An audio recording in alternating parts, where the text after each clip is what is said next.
Hi అండి. పురాణాల ప్రకారం విష్ణువు 6వ అవతారంగా దత్తాత్రేయుడిని భావిస్తారు. ఈ స్వామి 3 రూపాల కారణంగా కలియుగ దేవతగా పరిగణించబడ్డాడు.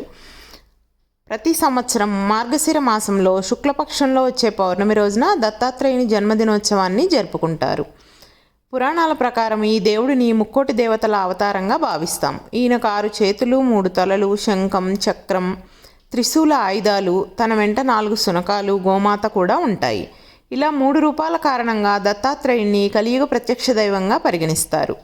ఈ స్వామివారిని ఆరాధిస్తే త్రిమూర్తులను ఆరాధించినట్టేనని చాలామంది నమ్ముతారు. త్రిమూర్తుల స్వరూపంగా భావించే ఈ స్వామిని బ్రహ్మచారి అని కూడా పిలుస్తారు.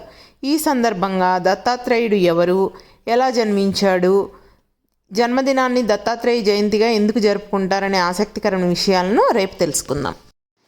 నా వీడియో నచ్చితే please like, share and subscribe.